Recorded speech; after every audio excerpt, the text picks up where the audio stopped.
Welcome back to part 2 of The Oak and the Moon. Last time, we left the ancient oak, Alaric, yearning for his lost love, the moon goddess Celia. For centuries, he watched her from afar, his wooden heart aching with an impossible love. He offered her his leaves, his branches, his very essence, but she remained distant, a silent silver orb in the night sky.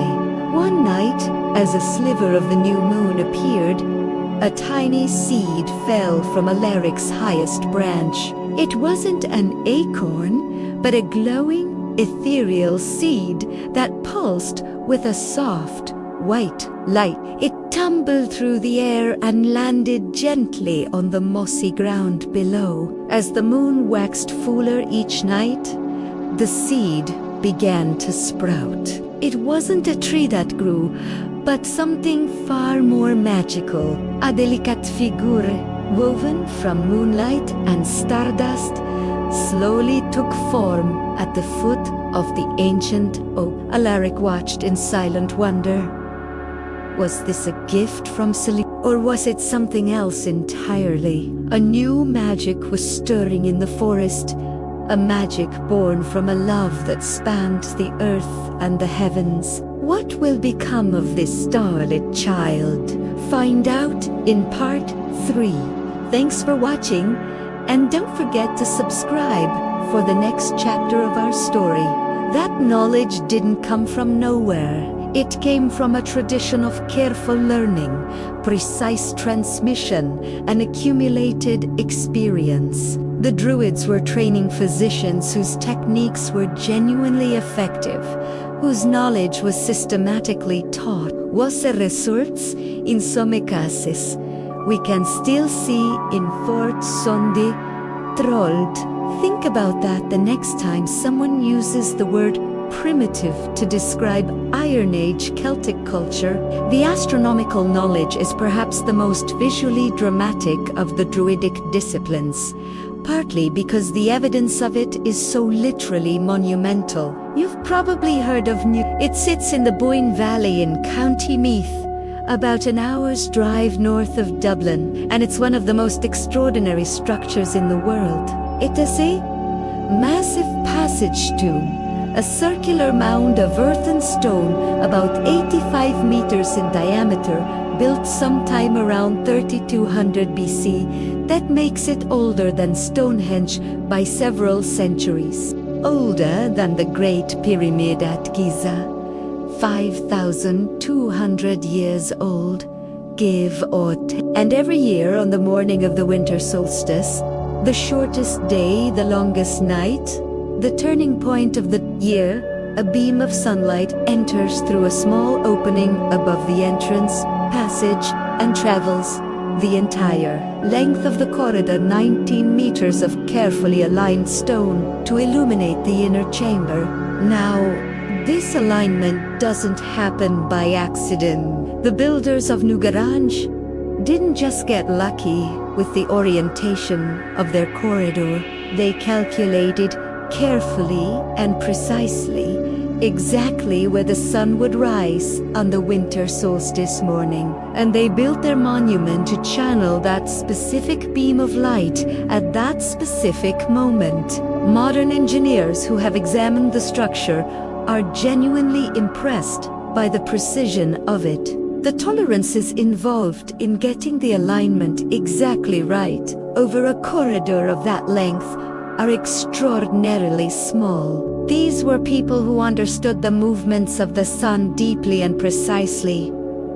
The Druids didn't build new. They came along roughly 2,000 years after it was constructed. But they inherited the knowledge, or rather, they inherited the tradition of knowledge that the monument represents. They knew what Newgrange knew.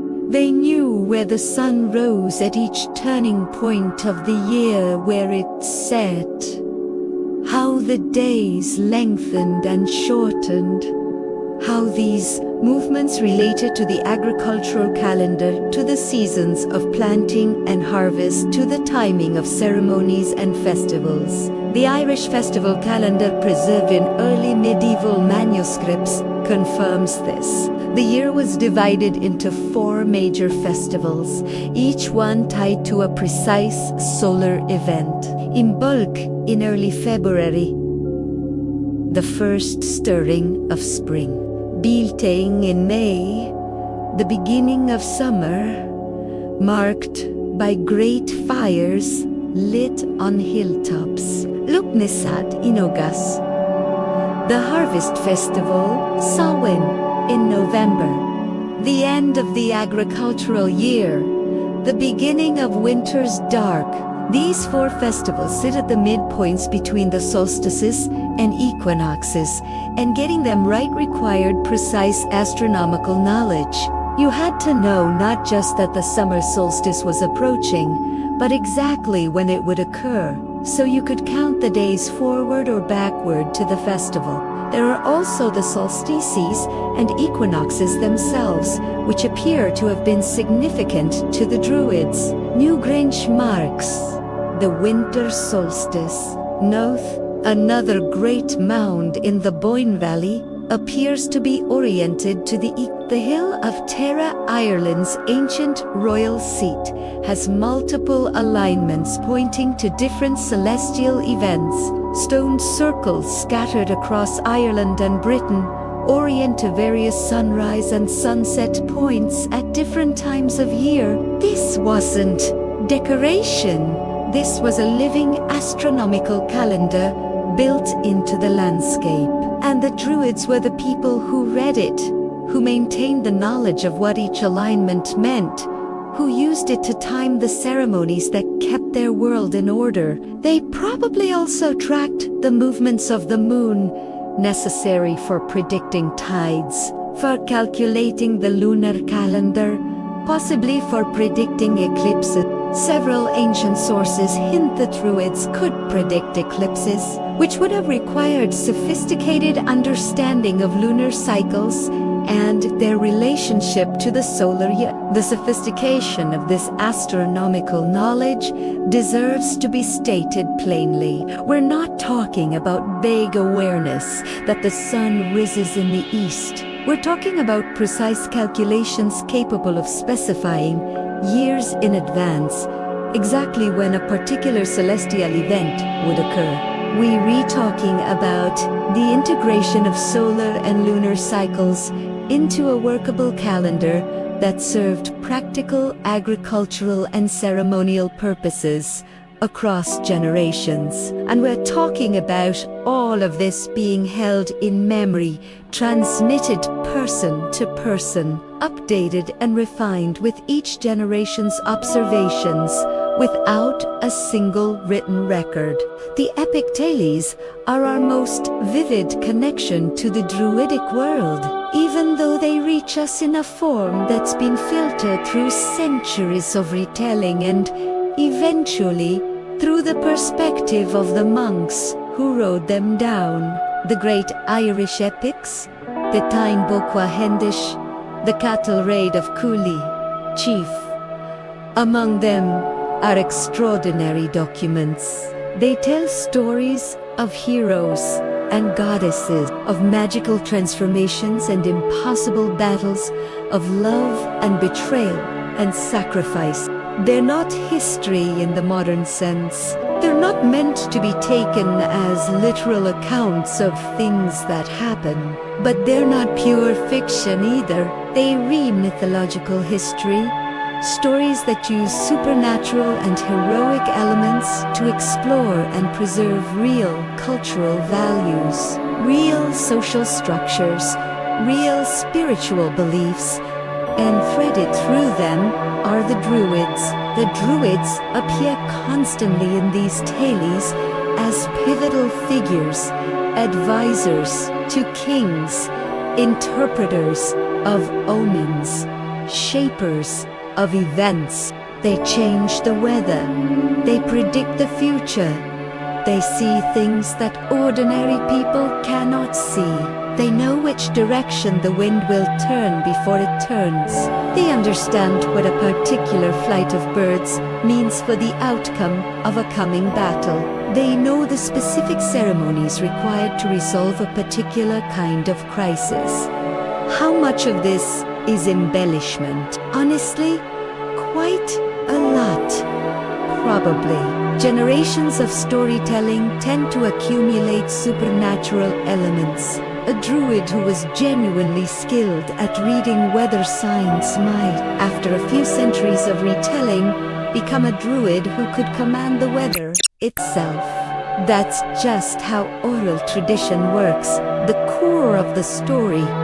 A learned person with deep knowledge of natural signs and patterns, making accurate predictions, grows into something more fantastical with each retelling. But the core is real. The druids really were skilled at reading natural signs. They really did advise kings on questions of strategy and timing.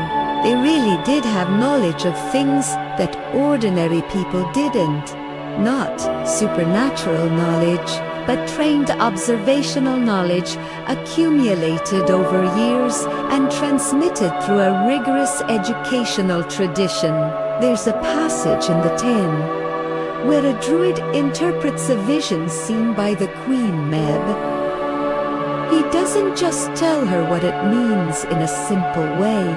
He unpacks it layer by layer, connecting its elements to specific omens and precedents, explaining why certain symbols have certain meanings in certain contexts, cross-referencing it against other visions and dreams from Irish tradition. It reads, in its way, like a scholar interpreting a text, drawing on a vast knowledge base to illuminate a specific instance. That's what druids actually did. The supernatural trappings are the oral traditions, clothing. The intellectual activity underneath them is real. The lives of the early Christian saints, written by Irish monks, give us one more angle, and it's a revealing one. These texts are hagiographies, lives of holy men and women, written to celebrate and promote their sanctity. They're not balanced accounts. The saints always win. Christianity always triumphs. The pagan opposition is always eventually overcome or converted, and yet, even through this heavily biased lens, the druids come across as genuine intellectual opponents. St. Patrick, in various accounts of his mission, encounters druids not as ignorant primitives ripe for conversion, but as educated, articulate rivals who know their tradition well and argue for it seriously. In one famous account, Patrick confronts a group of druids at Dera the Royal Seat, the most symbolically important location in Ireland, and they debate not just theology, but natural philosophy, the nature of the cosmos, the workings of the physical world. Patrick performs miracles, the druids perform counter-miracles. It's presented as a genuine contest, and the Christian writer's insistence that Patrick ultimately wins tells you, indirectly, that the druids were not easy opponents. The competitive, defensive tone of these accounts reveals something important. Christian writers felt the need to establish that their tradition was superior to the Druidic one. You don't need to demonstrate superiority over something that isn't a real rival. The monks wrote the way they did because the Druids were a real rival, educated, respected, deeply embedded in Irish culture, with their own answers to the big questions about how to live and what the world meant. Several of these saints' lives mention specific Druidic abilities in ways that sound, under the supernatural language, like genuine skills.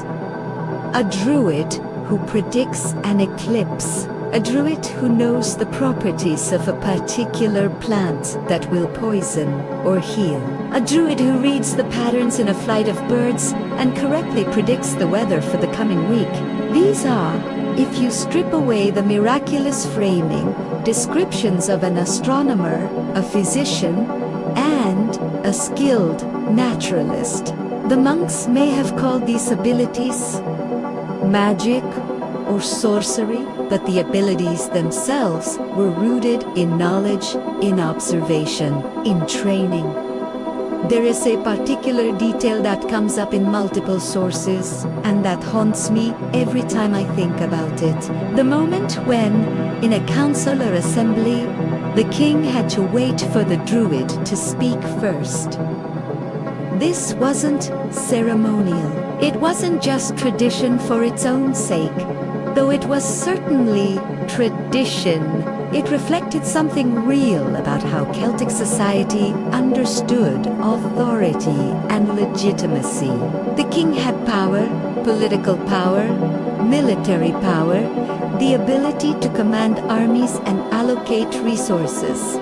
But the druid had a different kind of authority, the authority of knowledge, of accumulated wisdom, of connection to a tradition stretching back farther than anyone's memory.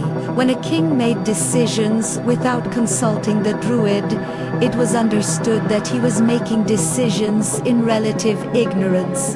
The druid knew the relevant precedents. The druid knew the astronomical omens. The druid knew the legal implications. The druid knew what similar decisions had led to in the past. Listening to the druid before speaking wasn't weakness, it was wisdom. In modern terms, we might compare it to a leader consulting experts before making policy. Except that in this case, the expert embodied multiple disciplines simultaneously. The druid was the lawyer, the historian, the astronomer, the physician, and the priest, all in one person.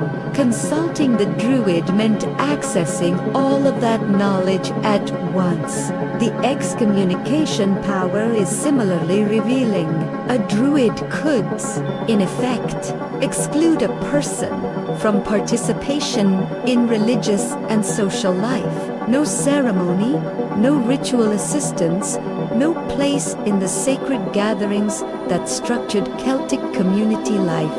This was genuinely devastating in a society where communal religious participation was optional. It was how you maintained your relationships with the divine forces that governed the world, how you marked the turning of the seasons, how you integrated yourself into the community. Exclusion from this wasn't just embarrassing, it was a kind of social death, and the druids held this power. Not kings, not warriors.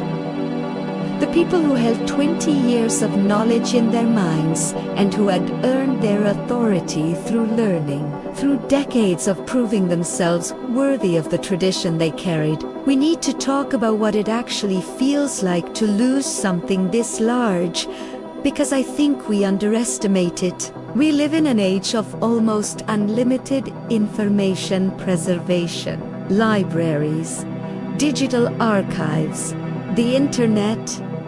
We have more recorded human knowledge available to us than at any point in history. And we still lose things constantly. Languages go extinct. Folk traditions fade. Craft knowledge dies. With the last practitioners, oral histories vanish when the last elders go. But we have so much that we sometimes forget what it means when knowledge disappears entirely. The Druidic knowledge was not like a library that burned. Libraries that burn are tragic, and the burning of the great library at Alexandria is rightly mourned as a cultural catastrophe. But libraries that burn leave remnants. Books that were checked out, copies that were made, Scholars who had memorized portions of the texts. The knowledge is damaged but rarely entirely destroyed. What happened to the Druidic knowledge was different. There was no library to burn. There were no backup copies. There were no partial texts, no fragments, no corrupted manuscripts preserving even a fraction of the whole. The knowledge existed only in trained human minds. And when those minds stopped training new minds, when the chain of transmission broke, it was simply gone. Not damaged, not fragmentary. Gone. And the chain of transmission broke in stages, each stage removing more. The first break came with Roman conquest of Gaul. The Romans were deliberate about suppressing the Druids. They were unpersecuting them out of religious intolerance. Exactly. Rome was remarkably tolerant of foreign religions as a general rule. They suppressed the Druids because the Druids were the intellectual and moral leadership of Celtic resistance. Remove the Druids and Celtic society loses its coherence, its legal structure, its historical memory, its spiritual authority. The Romans understood this and acted on it. Within a generation or two of the conquest, Gaulish Druidism was broken. Some practitioners fled. Many simply couldn't maintain the tradition under Roman dominance. The knowledge that had been held in Gaulish minds began to evaporate. The survivors fled to Britain, to Ireland. The tradition concentrated in the West, but it was already diminished. A tradition that had required the full Celtic world to sustain it was now compressed into the islands at the World Essay. Then came Christianity. In Britain, this arrived with the Romans, another layer of pressure on an already stressed tradition. In Ireland, it came later and differently, but no less consequentially. Christianity offered young people something genuinely attractive: access to Latin learning, connection to the broader world of European scholarship, education through books rather than through 20 years of intensive oral training. The monastic schools were good. They were genuinely impressive centers of learning. And they were faster. You didn't have to spend your entire young adulthood memorizing before you could begin to contribute. Druidic schools began to lose students, gradually at first, then more rapidly. The economics of knowledge transmission are harsh. You need a certain number of students to maintain the tradition, to absorb the full breadth of what's being taught, to keep multiple teachers active. As student numbers fell, teachers had fewer people to teach, and the tradition began to simplify, to narrow, to lose its edge. Knowledge that was only held by one or two people became more vulnerable. A druid who died unexpectedly, plug, bulance, accident, might take an entire branch of the tradition with them. References to active druids continue in Irish sources until the 600s and 700s AD. By then, they were already merging with the Philid tradition, losing the specifically religious and philosophical dimensions of their role, retaining only their historical and poetic functions. By 900 AD, the full Druidic tradition is functionally extinct. The role of the Druid in Irish society has been divided up. The legal function goes to the Brehons, the historical and poetic function goes to the religious function goes to the Christian clergy, and the integration that made the Druid what they were is gone. The last Druid, whoever they were, died without ceremony. There probably wasn't a moment of great recognition, no sense that this was the end of something irreplaceable. Most likely an elderly person, perhaps in a monastery, perhaps in a household, perhaps alone, whose students had all chosen the Christian path, whose teacher's role had shrunk to a fraction of what it once was. They would have died with their knowledge, as they'd always known would eventually happen, but perhaps not expecting to be the last one. With them went 20 years of learning, 20 years multiplied by every druid who had lived before them, going back farther than memory. A tradition that may have begun in some form at Newgrange 5,000 years before their birth, just gone. Archaeology can't give us back what was lost, but it can confirm that it was real. And confirmation matters because it's easy, faced with the magnitude of what's missing, to wonder whether we've exaggerated the druids in our imagination. We haven't. The physical evidence is there.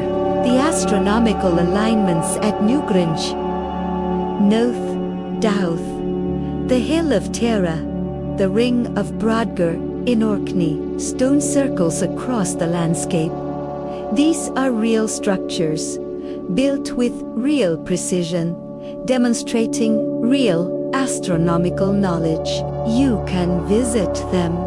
You can stand in the chamber at Newgrange on the winter solstice morning, as people do today, and watch that shaft of light travel down the corridor. The knowledge that built that is not imaginary. The heel trepanation holes in Iron Age skulls are real. The patients survived. The surgeons knew what they were doing.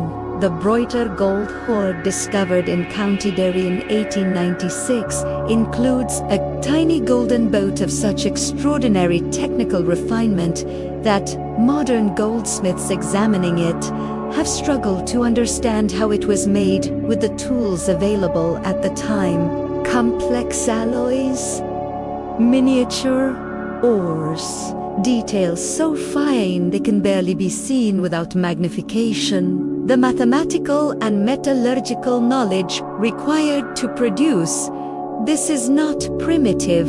It's the product of a sophisticated tradition of craft knowledge. The bog bodies found across Ireland and Britain, preserved by the unique chemical properties of peat bogs for 2,000 years or more, often show evidence of careful preparation for death, of ritual rather than random violence, of deliberate ceremony. They tell us that whoever was conducting these rituals had detailed knowledge of what was required and why. Knowledge that came from training, from tradition, from the same educational system we've been exploring. What's missing from the archaeological record is as telling as what's present.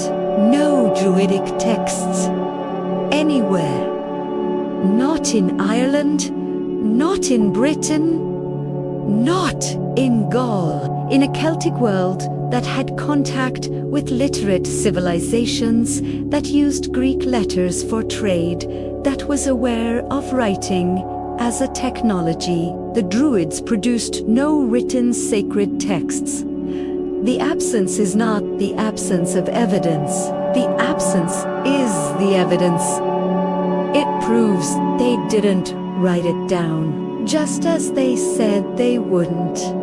What might have been in those 20 years? We can speculate carefully, drawing on everything we know, the legal knowledge we can reconstruct in some detail from the Brehon laws.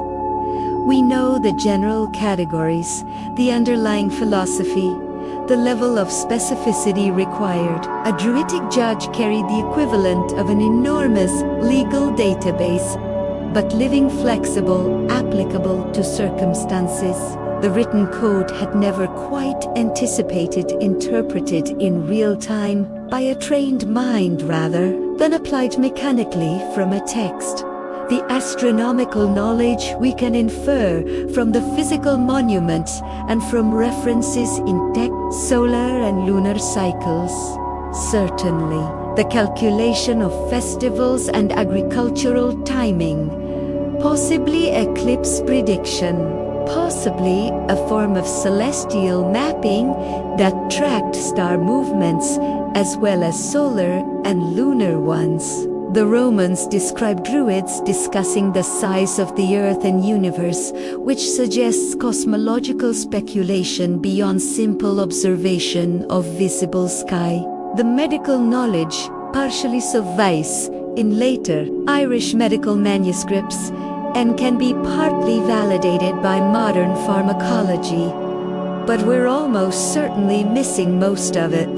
The herbs we know about are the ones that survived in folk medicine long enough to be recorded. The surgical techniques we see in bone records represent only procedures that left physical traces. The knowledge of psychological well-being, of mental illness, of what we might now call palliative care.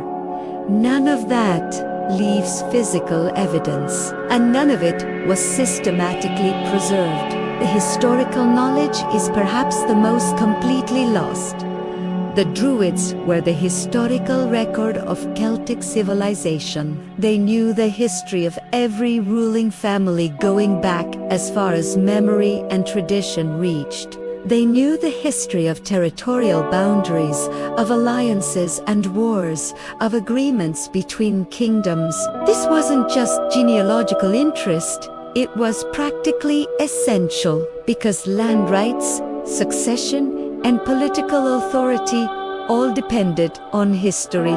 When the Druids lost this knowledge, Celtic history before the Christian period became a territory of legend and uncertainty that scholars still struggle to navigate. The philosophical and theological knowledge is the most completely and irretrievably lost. We know this Celts believed in some form of reincarnation.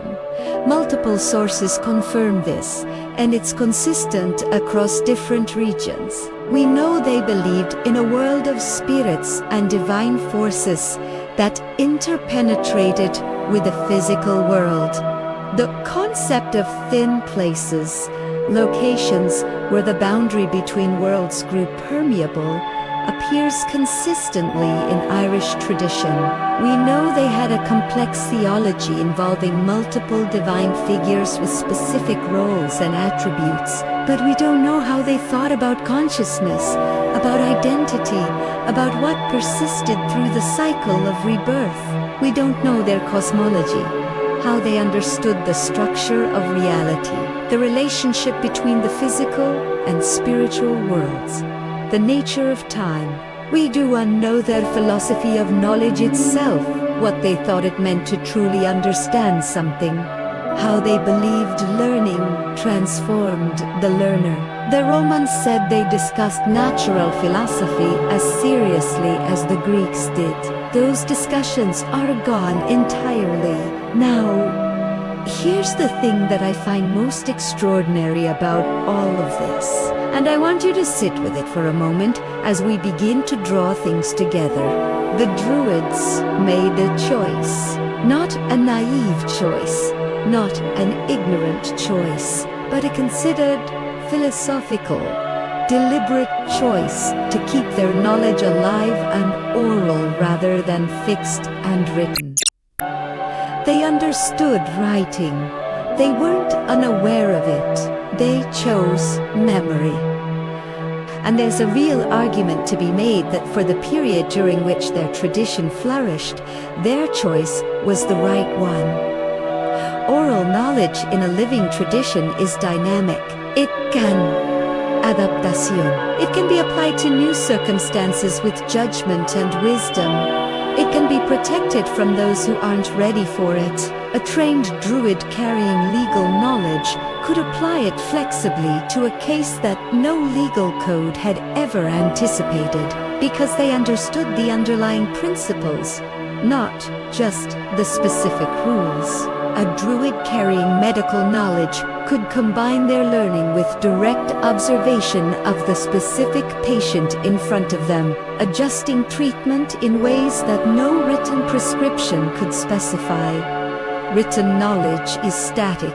It can be misread, misapplied, taken out of context. It can be used by the unworthy. It can become a dead letter, observed in form, but not in spirit.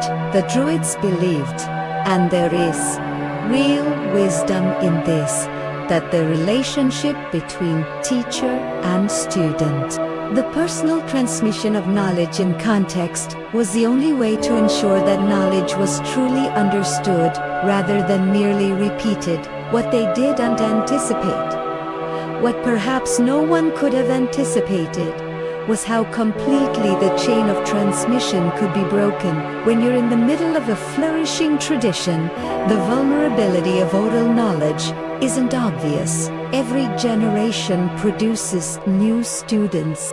The tradition has always continued. Why would it stop? It stopped because the world changed faster than the tradition could adapt. The Romans came, then Christianity came, then the economic and social logic that had sustained the Druidic schools for centuries collapsed, and there was nothing to fall back on. No library, no archive, no written record of any kind. Just the memory of the last few practitioners, growing thinner with each year, each death, and here we are. Researchers today approach what's left from several directions. Archaeological excavation continues at sites across Ireland, Britain, and the continent, turning up new physical evidence, deposits in bogs and rivers, the contents of burial sites, the traces of ancient structures. Chemical analysis of organic remains can detect what plants were used, what substances were consumed, giving us glimpses of Druidic practice preserved in molecular form. Astronomical surveys of ancient sites continue to reveal new alignments, adding to our understanding of the celestial knowledge the Druids maintained. Linguistic archaeology, the careful analysis of Old Irish and other Celtic languages, has uncovered archaic terms and concepts that appear to predate Christianity, embedded in the language like fossils.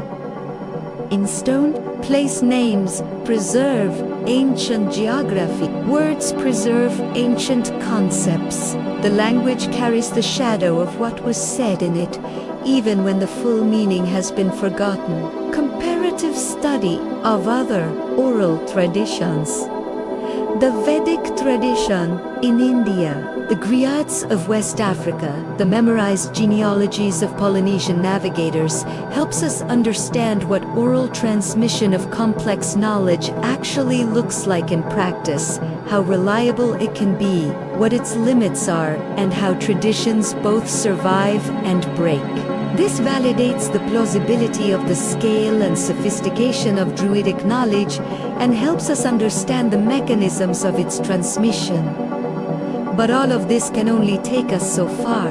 We can establish what categories of knowledge existed. We can verify, in some cases, that specific elements of it were genuinely sophisticated and effective. We can understand the system well enough to appreciate its scale and coherence. We can mourn with real depth of feeling what we've lost. What we can't do is recover it. The last Druid took it with them. The grove is silent. The oak trees that once marked the sacred spaces have long since fallen or been cleared for farmland. The sacred wells are overgrown. The careful astronomical observations accumulated over centuries, recalculated and refined with each generation, are simply gone. And yet, something remains. Not the knowledge itself, that's gone, but the landscape that held it is still there. You can stand at Newgrange on the winter solstice morning and feel the same thing the Druids felt. The long darkness of winter, the turning of the year, the return of light. You can walk the hill of Tara and feel the wind off the Irish Midlands, and understand in your body rather than your mind why this place felt sacred to the people who gathered here for thousands of years. You can sit in the hollow of an ancient oak tree. The old ones are rare now, but they exist and feel the weight of time pressing down through the bark. The land remembers, even when the knowledge is gone. The wells that the Druids considered sacred still flow. The hills they observed still align with sunrise on the solstice. The plants they gathered still grow in Irish fields and hedgerows, still containing the compounds they relied on, still behaving as they always have. And perhaps there is something in the very fact that we still find this compelling, that 2,000 years after the last Druid trained in the ancient way, we're still drawn to the question of what they knew and what we lost. That hunger, that sense of something important that's just out of reach, might itself be a kind of inheritance, a feeling passed down not through words or texts, but through the culture, the landscape, the long memory of a people who knew, even if they couldn't articulate it, that something very significant had once existed here. The Druids believed that knowledge was alive, that it lived in the relationship between teacher and student, in the act of transmission, in the attention and care of the trained mind. In that sense, perhaps the knowledge is genuinely gone, not just hidden somewhere, not just waiting to be rediscovered, but actually absent in a way that no amount of research or imagination can fully address. But the questions the Druids were trying to answer: how to live well, how to understand the world, how to maintain the balance between human society and the natural world it depends on, how to preserve what matters across generations. Those questions are still here, still urgent, still unanswered, really, in any final sense. Maybe that's what we should carry with us from this tonight. Not just the sadness of what was lost, though that sadness is real and deserves to be felt, but also the reminder that knowledge is fragile, that traditions require care and sustained attention and investment across generations, that once a chain of transmission breaks, it cannot be mended, only mourned, and then replaced with something new. The Druids were extraordinary. 20 years of training, an integrated understanding of law and astronomy and medicine and history, and philosophy that we can barely reconstruct from the fragments. The intellectual equals, by Roman account, of the greatest philosophers of the ancient world, the keepers of a living knowledge that made Celtic civilization work, and they're gone, entirely, irreversibly gone, standing in an oak grove somewhere in ancient Ireland under a winter sky bright with stars they could name and map and use, reciting a poem that contained within it the seeds of a legal judgment or a medical formula or a story that preserved 1,000 years of history. Gone. The oak groves they walked are silent now, but we were here tonight, remembering them, and perhaps that's not nothing. Sleep now. Let the oak trees settle around you. Let the stars the Druids named move slowly overhead. Let the old knowledge rest wherever it has gone, and let yourself drift slowly into the deep, warm dark of a well-earned rest. Good night. Thank you for allowing me to be a part of your night. May you find deep peace and restful sleep. Wishing you the sweetest dreams. If you liked it, please like, comment, and subscribe. Bye.